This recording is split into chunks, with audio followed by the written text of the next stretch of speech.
Bismillahirrahmanirrahim. Assalamualaikum warahmatullahi wabarakatuh, Detikers.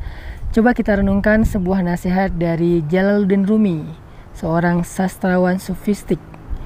Dia mengatakan, jangan bersedih, apapun yang telah hilang darimu akan kembali dalam wujud yang lain dan lebih baik.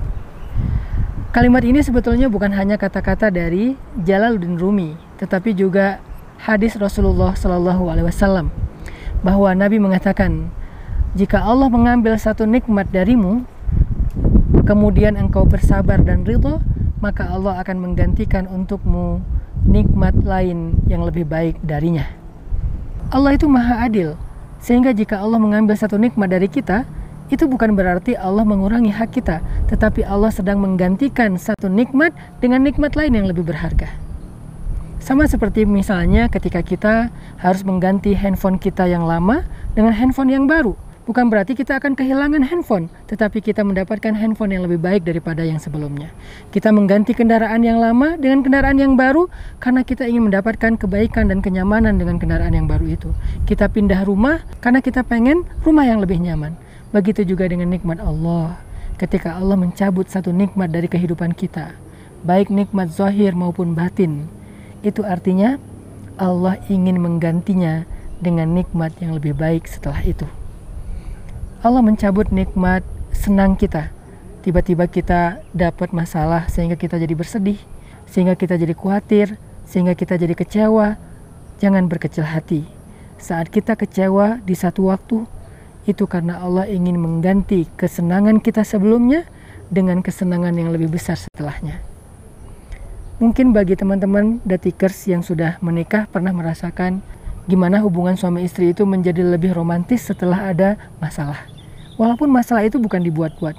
Kadang ada percekcokan antara suami istri, ada keributan kecil antara suami istri, lalu mereka diam-diaman, lalu mereka pisah tempat tidur, lalu mereka saling mungkin ngerasa nggak nyaman. Tetapi setelah waktu itu berlalu, setelah keadaan itu berlalu, ternyata hubungan mereka menjadi lebih baik. Romantisme mereka semakin erat. Cinta mereka semakin bersemi. Itulah wujud dari bukti bahwa Allah Subhanahu wa Ta'ala tidak pernah mengurangi nikmat dalam kehidupan kita kalau kita sabar dan ridho.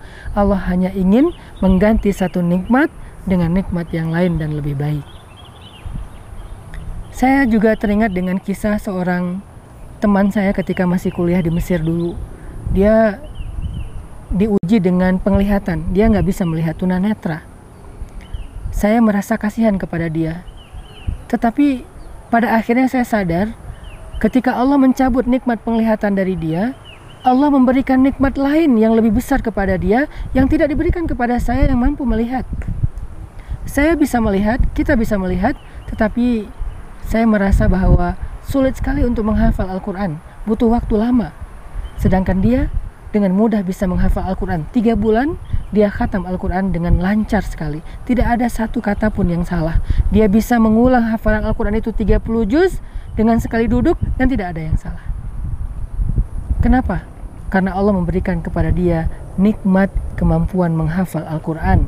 Allah memberikan kepada dia nikmat kemampuan untuk berpikir dengan jernih, cerdas, dan luar biasa. Itu adalah anugerah yang Allah berikan ketika Allah mencabut satu nikmat dari kehidupannya. Dan yang luar biasanya lagi, walaupun dia tidak bisa melihat, tapi dia tidak pernah mengeluh.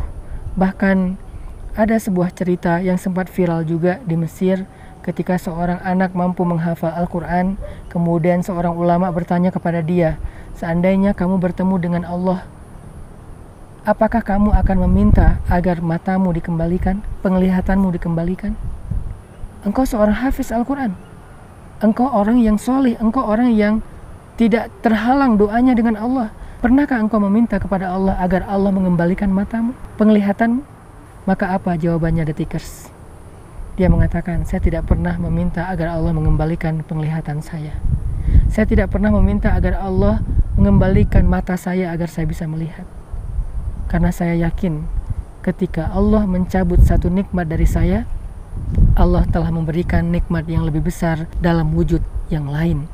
Dan saya takut jika Allah mengembalikan nikmat penglihatan saya, maka Allah juga akan mengambil kembali nikmat yang besar itu yaitu Al-Quran.